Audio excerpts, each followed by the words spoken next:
Welcome back to the We Do B2B podcast. I'm your host today, Libby Bolton, and I've got a very exciting guest with me today. None other than a graphic designer by the name of John Hayler. He's a graphic designer here at Blue Ocean, and he comes with a wealth of knowledge and experience. And we're going to unpack that all and just give you an idea of the kind of realm that he works in. He's a graphic designer. He's an illustrator. He deals in logo design, packaging design, print design, visual design, presentation design, brand design. He's even a video editor and interaction. John, welcome to the show. Kia ora, thanks for having me. It's brilliant to have you here. And when I read this intro, the first thing that I thought about was job applications that you read on Seek, where folks or clients are looking for graphic designers or an in-house marketer, but they must have design, InDesign, Adobe Suite, blah, blah, blah, blah. Yeah. Let's start with there. What do you think of things like that, and how would you describe yourself or explain what a graphic designer is? I think the overarching title I kind of gave myself is creative designer, because graphic designer, it's very niche, but a creative designer incorporates all those different kind of assets. But yes, applying for jobs. So I've been in New Zealand for 3.5 years. I've been at Blue Ocean for 2.5 years. So when I was applying for jobs and looking at those descriptions, thinking, okay, tick, tick, tick. Everything that's listed, I've done those things. So putting them onto my website, onto my CV, just to try and showcase my skills that I've got to get a job. Yeah, absolutely. Let's take it back to the beginning. Obviously, new to New Zealand. Born and bred in the UK. Mm-hmm. How was that? Where did you start your graphic design journey? Just take us through where that all began and how you got to where you got to. So I think for me, I was playing in bands from the age of 19. So I learnt the guitar at 14, played for a couple of years, taught myself a couple of chords, and then I joined bands at 19 years old, and I did that for a good amount of time, like a good few years. And we were making CDs, making vinyl records, and we would look at the artwork. And I was part of that process of going, oh yeah, this is cool, oh, that typography is cool. And playing gigs around the UK, we would see gig posters that were made for that show. And I kind of fell in love with those, just being like, this looks amazing. I'd love to do something like that. Nice. And looking at it from a graphic perspective, it felt a bit like collage, like that kind of cut and paste, that fanzine kind of feel, which is something that I've always loved. And then it moved into an illustrative phase. And there were a whole bunch of artists in the UK that are really, really talented illustrators. And thinking to myself, I want to learn how to do this. So this is late teens. So this is probably, late teens into mid-20s is probably like my, like essentially the main focus. Like we were gigging a lot, like we did like 200 gigs in like 5 years, all up and down the UK. And then the bands that I was in after one of them broke up, we toured in Europe. We got to do quite a bit, which is really, really fun. And seeing all those different cultures and different areas, there's places you wouldn't normally go to. So it was a great way of seeing the UK. And we'd see these posters up at the venues or seeing them around the towns that we were in, like, this band playing today, this band playing today. Just seeing it as a real inspiration for me wanting to become an illustrator. I have to ask, what kind of bands were you in? What kind of music did you actually play? So I was in a punk rock band. Brilliant, brilliant. Thank goodness. Long live rock. Yeah. And punk. Thank God. So we were kind of like in a punk rock band, then pop punk, hardcore punk, and post-hardcore. There's so many genres. Yeah, there are plenty of genres. But one thing that I remember. I've never been in a band, but a lot of my mates who are creative have been in bands, either drummers or guitarists or singers or whatever. And I think it lends itself to a certain way of thinking and a certain way of looking at the world. But to your point in terms of the posters, they're iconic, aren't they? They live in the psyche of pop culture. They live in the psyche of the bands and of the fans that follow them, because they can identify with a certain, what's the word? Belonging to a tribe, in a way, isn't it? Okay, cool. So that was the formative kind of way of getting into it. How did you sort of get the formal education, for lack of a better word, of following that path into design? So for me, I studied in Reading. back in Right. England, and I studied visual communication. And I thought I was just going to go in and it was just going to be graphic design. And that's where a lot of my experience comes from in visual communication, from narrative design. We did logo design, we did marketing, we did packaging, we did everything. And that's what was so great about that course, is that we could actually try a whole bunch of different things. The only thing we didn't cover was illustration. So I ended up becoming a self-taught illustrator. So can you define the difference then in terms of visual, being a visual creative and then going into illustration? So that wasn't taught to you, you actually taught yourself. Yep. What was that journey like then? Well, for me, there's one of my favourite artists, Brian Ewing, who sadly passed away recently. He is a gig poster designer, right. And he has a very kind of comic art style about it. And I remember seeing some of his posters that he'd done for, there was one in particular that's like the Lawrence Arms, who are one of my favourite bands. Okay. And I was like, oh, that's such a cool poster. It was so simple, like the colours, like 3 colours, yep. But they were bold, thick, black outlines. And I was like, oh, yeah, that looks amazing. And I remember looking at Illustrator, and I taught myself the pen tool, which is the hardest tool to teach yourself in Illustrator, in my opinion. Yeah, and I found these tutorials, been like, oh, okay, that's good. So you do it like that. Now I'm slowly getting an understanding of how to do it. And I got a sketchbook. I've still got some of the pencils left over from uni. They're like 15 years old now. And I've still got a sketchbook where I just, I would do some basic shapes. Yeah. Okay, I want to do this, and just looking at tutorials that I found online, and just slowly taught myself over the years. Did you always sketch, or were you artistic at school, for lack of a better word? Were you in the art class or whatever the case is, or was that later on? Well, I was in art class, but it was more that traditional kind of art. Right, and okay. I think at the time, so this is like going back to the mid-90s, and Photoshop probably was on like version 2 or something like that point. I think you could only you won't remember it on a disk that you had to load the program. Eh? I think it was like you could only undo once, Command Z, and that's it. You can't go back 20 steps. But that's like the early version of Photoshop. Formative years. So for me, I wasn't really aware of that at the time. Right. And so I did a traditional art course, and we learned a little bit of sketching, but it was more like paints and getting messy and that kind of stuff. But did that serve you, if you look back at it now in that education, did that open your eyes and serve a purpose of moving you forward, or was it a waste of time? And the only reason I say that is because a lot of the folks that we've spoken to on this podcast have mentioned that even though education is there to kind of give you a highlight of what's possible, they've forgotten a lot of what they've learned for purpose and actually learnt on the ground in the real world. I was trying to remember some of the stuff that we did, and it was like making stuff out of clay to like, oh, here's an ashtray for like a relative who smokes. So for me, I don't think it was probably helpful, thinking about it now, but it wasn't super helpful. Okay. And I think going to university was some of the best years of my life. Loved university. And being an older student, I was a little bit kind of concerned going in, like, oh my God, all these kids are going to be like 18. I'm like 27 years old. But they're people that I still talk to this day. Like, it was really, really relaxed. And the teachers were really great. We would start from scratch. So it didn't matter what you already knew. It's like, let's just take it back, strip it back, start again. And my teachers were actually fine artists that were teaching graphic design. And that was a really good insight into creative thinking, not just thinking, I'm just going to jump on the computer and do this.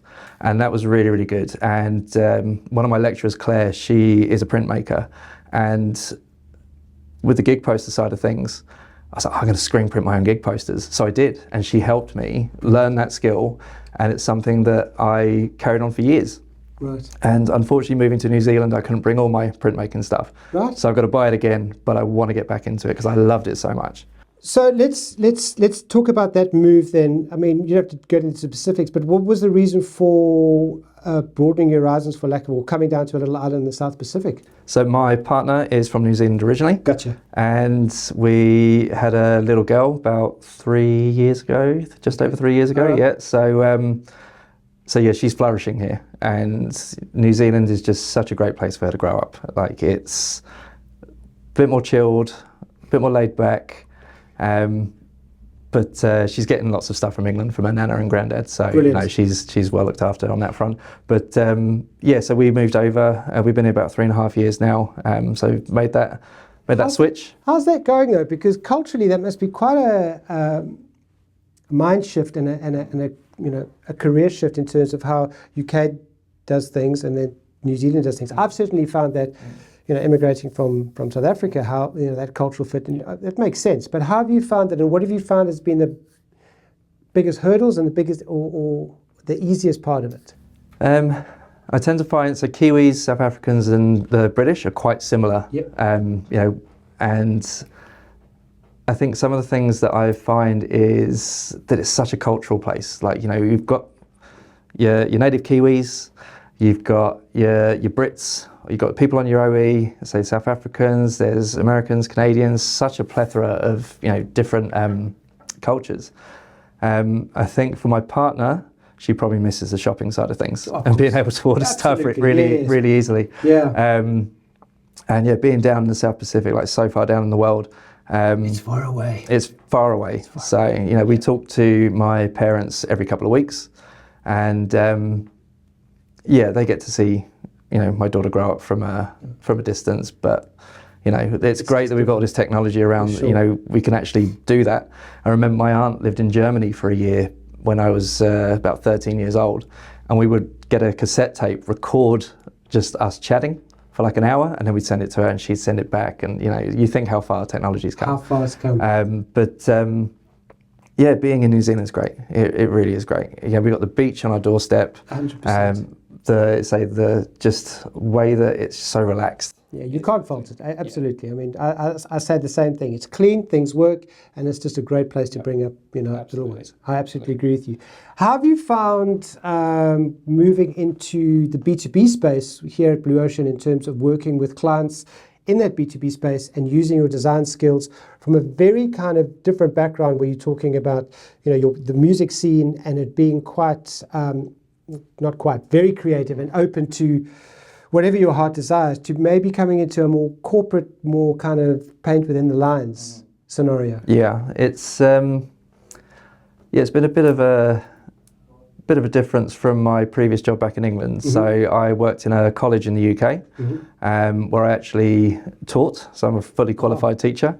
But I also did a lot of marketing for the college itself to promote the courses that we were doing.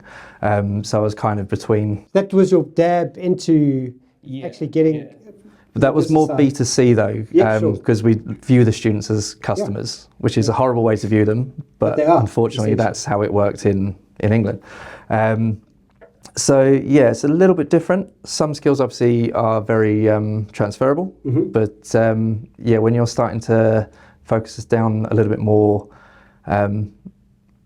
into those typography, color schemes specific for these clients, we're selling that business to business, not to customers. It's a journey, isn't it? Yeah, it's a journey. It is.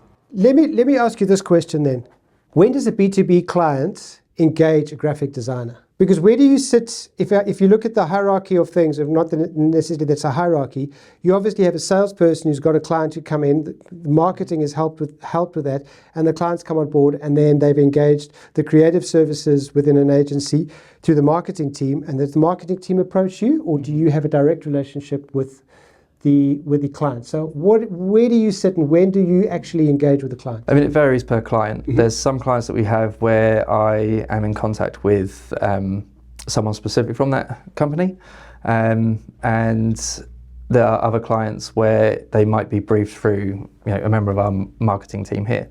So it does vary from client to client. Okay. And what is your part in that journey? What have you found, if we take this journey of the client, what questions should they be asking, or what do you have to educate them on when we're actually dealing with the graphic elements of their brand, of their company or their business? I mean, what are you actually doing for them? So essentially it could be anything. It could be a logo, it could be a brand, it could be a capability document, or any other type of document. Okay. But for me, communication is absolutely 100% paramount. If we're not communicating clearly, then basically we're up shit creek without a paddle. Well, 100%. And yeah, it's one of those things where being clear from the start just really helps that journey. Yeah. And it's something that Henrik from here has said before, that a job well started is a job half finished. And I think it's such a perfect way to summarize dealing with clients.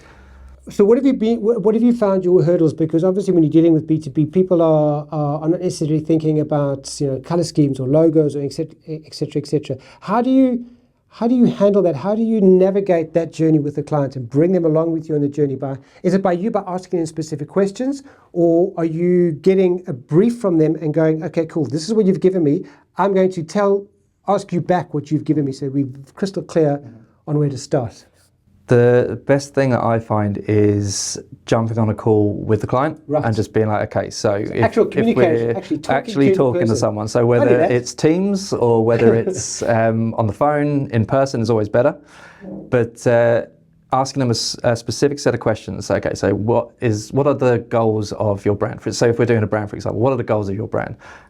Where do you see yourself in 5 years? It's almost like a kind of interview scenario, but it's the best way to find those clear goals. And it could be, are there any specific colors you're after? Is there any specific typography you're after? So you kind of approach it from if they've got a clear idea of what they want. A client might say, I really like green and blue, or I really like yellow and blue, or I really like a sans serif typeface. Cool, right, so we know we're looking at that, we're not looking at something else. At the same time, it's like, okay, so do I interject and kind of bring my own spin on it, or do I just go and focus on what they're after, which is essentially what they want is what they want. But sometimes you think, oh, actually, if I did that, that's actually quite a cool little thing. So I'll put it in there and see if they'll like it. As an alternative to what they've actually asked for, to say, look, just to bring it up a little bit more, I've tried something like this, have a look at it and tell me what you think. Okay. Yeah. All right. And how is that received on most occasions? On most occasions, some clients may go, oh, that's really cool, quite like that. Or they are very specific about what they want. Thank you, but yeah, it's like, it's cool, but no.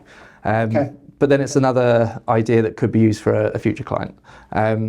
One thing I hate to do is like come up with a whole bunch of logos and go, cool, so you picked one, I've got like 99 left. Let's just bank those because there could be something there for another client. Right, okay. But yeah, for me, communication 100%. 100%. And just sitting down, talking to the client, seeing what they specifically want, because I can't jump into their brain and go, oh, yep, there it is. It's a question of let's get it down. Give me that information. From them. Absolutely. Okay. Yep. And then what they are looking for, clients in the B2B space, when they come to you, they're looking for, like you said, either a capability document or a logo or a whole brand redesign or a refresh. When do you get to the point of saying you need to really think about what you're doing here, because what you've got is good enough, or we need to change it completely? How much autonomy do you have, or where do you get to the point of the client of actually having a conversation of going, we need to go in a different direction? It would be a question of, I don't know, sometimes stepping back from what you've done is, just to sort of see the scope of what you've done so far. Because if you're in it too much, I find that you tend to get a bit of creative block. So going for a walk, clearing head, thinking about, okay, so I've done this, maybe if I could change that, and then going back to the client and saying, look, we've had a look, this layout, so say for this website, for example, this layout doesn't seem to be working. I've done this. In terms of flow, it flows better, it looks better, it's got more of a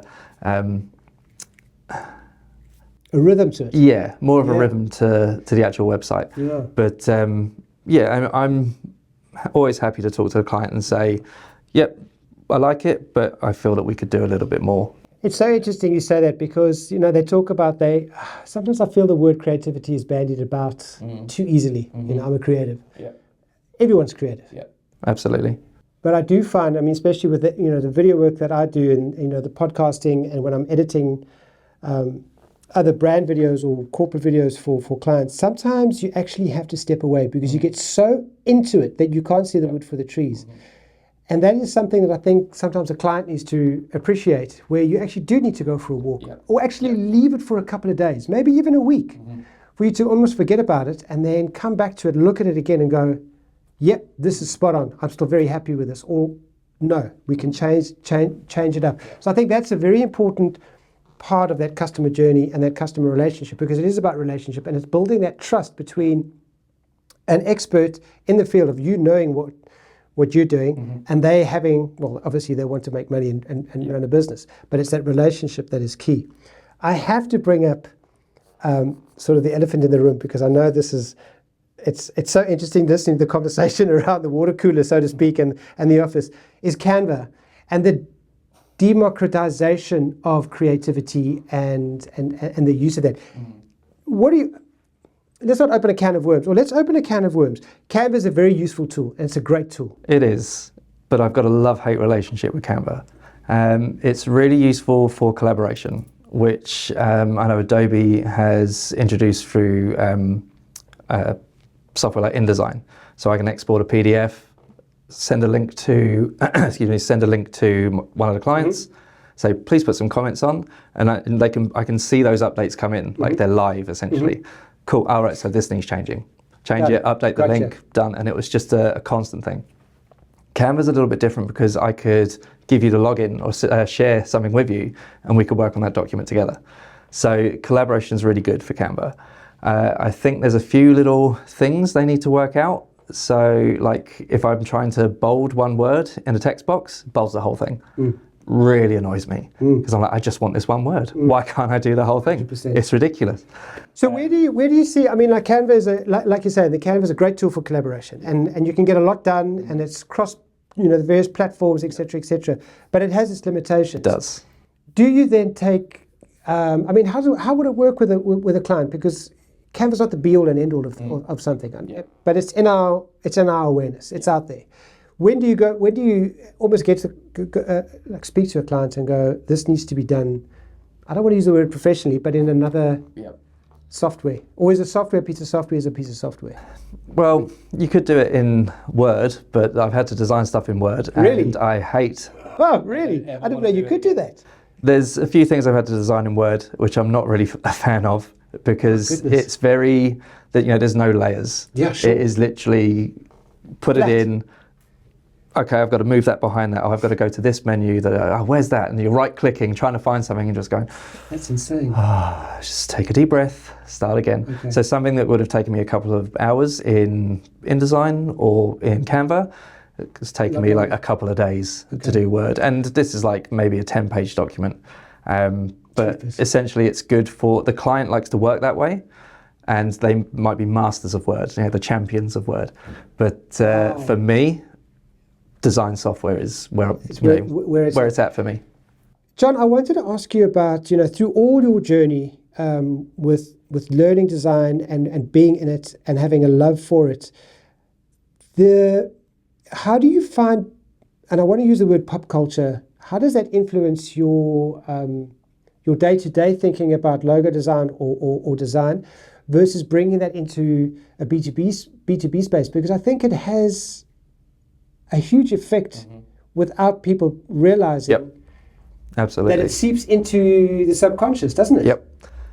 The way I see pop culture is you've got film, TV, music, and that's going to have a huge influence on everything.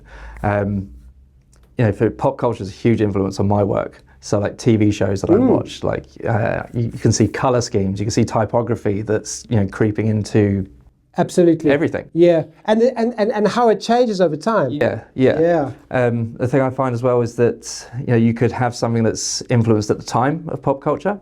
So we've got like Stranger Things came out 100% last couple of years, and then all of a sudden there's like a whole 80s thing starts coming out, but it's got to be timeless. Something that can carry over a good few years, not just be like, oh yeah, that's when Stranger Things came out. Is there anything that comes to mind that has sort of been timeless in your in your view of the world? I'll tell you one thing that I think is quite timeless is the Alien, like Alien franchise. That whole franchise. So that typography, that's Helvetica. Helvetica is like what, 70 years old now, Crazy, something like that. man. It's but that's been Timeless. used. Yeah, it's timeless. So and the way that typography appeared, the first time I saw that appearing on the screen in just sections, Iconic, isn't it? I was You like, that's really recognize- really cool. That's very And with the recent one that came out, and they've recreated that in the titles. So that's perfect. That is perfect. It's a great example. It's great. Even Jaws. Jaws is such a iconic film, but film. that typography and even the color schemes that you see in films. I mean, that poster is blue, white, and red. Yeah. But it's bang on. simple, but it works. Yeah. And that's what's so great about pop culture. And then even the more modern pop culture stuff, where you've got like kid shows like Adventure Time. Yes. I can't wait for my daughter to be old enough to watch that, because I love that show. It's perfect for adults. It's perfect for kids. It's great. And yeah, just seeing like those bright, vivid colours. You've got blues, yellows, greens. They're just so sharp and in your face that they could be used in anything from logo design to posters. How do you stop a brand from being boring? And the reason I ask is because we've had a few conversations that it's almost sometimes they limit themselves. And I know that sometimes logos have a heritage and they have a long history. So you're not trying to mess with that heritage. But the cost of being boring and dull has come up time and time again. But then on the flip side to that is brand consistency, of being consistent so that you can remain top of mind and awareness, so that you can obviously do business and bring in the leads and do the business. Your thoughts on that? Things like Apple, McDonald's, Nike, it's all down to semiotics, that interpretation of signs and symbols. Red means stop, or it means love or anger. Green means go, nature, jealousy, all those kind of things. Right. So in your subconscious you see the golden arches of McDonald's. Yep. That's McDonald's. Yep. You see the Apple symbol. That's Apple computers. It's some brands are so iconic they don't need that refresh. Yeah. Even brands like NBC. There's a brand course that I did not too long ago, and how the logo started and how it's slowly evolved over time, but now it's at a point where it is like quite an iconic brand. Absolutely. But you can't just refresh all the time, like every couple of years. I've been guilty of it before, but that's when I was freelancing. But I think you've got to go through that. But you've got to go through that experience to realize, absolutely. I need to step back and actually let something, it's fine. Yep. And let that carry on and grow and mature. Leave it, give it Compound. time. Yeah. I think I've done like maybe 10 rebrands of my own personal brand in my design career. But now I'm at a point where I'm like, actually, I'm quite happy with that. I'm going to stick with that. That's good. But for iconic brands, it doesn't feel like they need it. I know Pepsi has one that's gone through quite a few changes. Yeah, it has. And there was that trend of, like, even now Burger King have gone back to their branding for the 80s. Yeah. It's a lot better. Like, should have just kept it. Left it. So that's what I'm saying. It's almost it's the cost of doing too much, and then breaking something and going, we didn't need to break it. You didn't need to. Let's go back to what we had. What we had, because it was working, and all of a sudden sales go up, and the recognition is there, isn't it? Yeah. Okay. Sort of wrapping this whole journey up. You've been in a freelance world. You've obviously you've been in the commercial world, and now you've in the sort of corporate B2B space. What would you say to clients? What would you ask of them to help you along with this journey? Things that they need to think about when talking to a graphic designer. We have spoken about it earlier, but just later on in this conversation, what would you ask of them? Preparation is everything.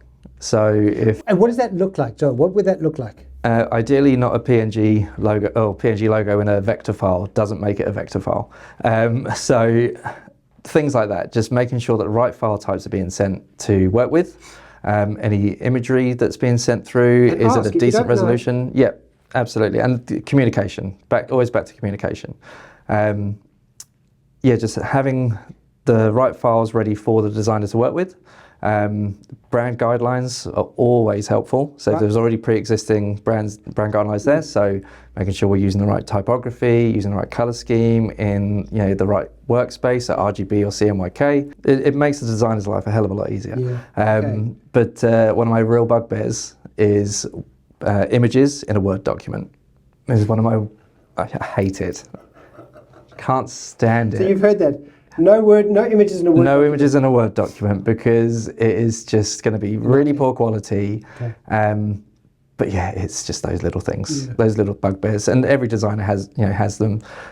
Comic Sans, I mean, that's a given for almost every designer. There's probably one out there that enjoys it, but it's like a swear word, eh? It is. I agree with you. And I see like these.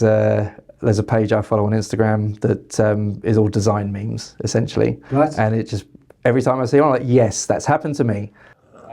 Okay, so design memes on Instagram. Yeah, so designer's humour is what it's called. And if you're a designer and you want to laugh, or just creative and want to have a laugh, designer's humour. Okay. Yeah, preparation and communication. Any other resources that you follow, just along the theme of Instagram, any other resources that are worth knowing that you find helpful for yourself on your journey and constant learning on the design journey? So, I mean, there's quite a few pages that I actually managed to find through Instagram. And there's little things that myself and Shannon have found on there that we share with each other. Mm-hmm. Like one, for example, the other day, there's the auto fit for a text box in InDesign. And it's been there for who knows how long. And I tried it, and I was like, what? Wow. Why am I not using this? I have my life back. It's like, it just saves so much time. Yeah. And there's little things like that. But there's a whole bunch of creatives that I follow on Instagram.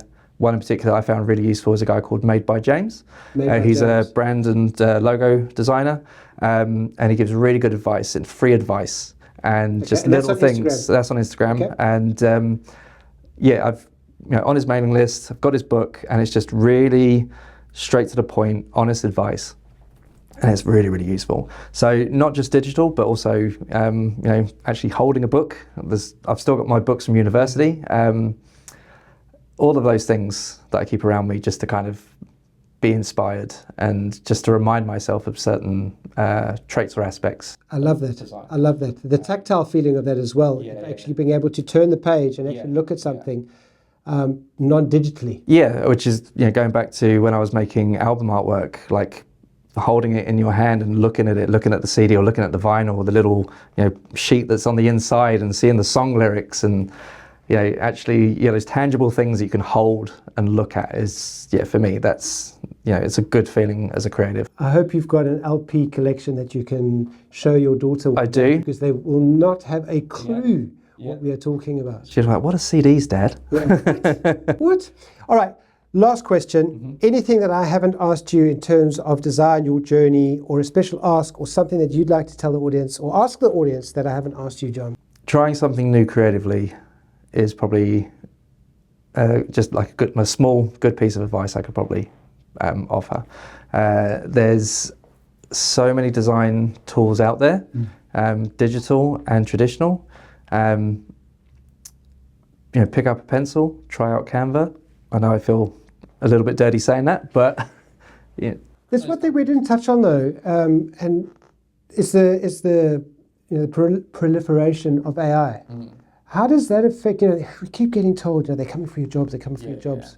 But obviously they will, I have my own thoughts about that, but that's maybe a discussion for another time. But just briefly your thoughts on how that has affected your design journey. It's, for me, I know I shouldn't view AI as a tool, but it is. Like it's just it feels like another tool in my arsenal. So if I am in Photoshop, I can just remove something super easily now, or I can extend a picture, which is great. Like it saves me having to clone stamp or try and find an image that works with it. But it's really, really useful it's like a personal assistant, the way I see it. Like AI is my personal assistant. So my website, coding, I've always been interested in, not super great at it. So I used AI to help me with a lot of aspects of my website, how to center align an image or how to make the nav bar. And I've had friends who are really skilled with coding who have helped me in the past. And rather than be like, hey, can you just help me with this again? It just feels I can get my answers straight away. Okay. So yeah, it's useful in some senses, but to me it still feels like a tool. It's not, I don't feel like it's coming for my job. It can do some really great results. It's really fantastic results. Okay. But It's still adding a couple of extra fingers to people's hands though. So still got a lot to learn. Right. But But it'll get there. it will get there. But I agree. I think I share the sentiment with you that if you view it as a tool, it can definitely make your life easier. And it's here. Yeah. It's not going anywhere. And we should embrace it with, you know, the fact that as creatives, it's going to be able to help us with a lot of things, but it's what's up here is what really counts in terms of creativity. Yeah, you know, like, I love that. I think that's a good place to end it off. I just want to thank you for your time and your sharing, and I don't think it's going to be the last time we actually have a chat. So John, thank you very much for your time. Thank you.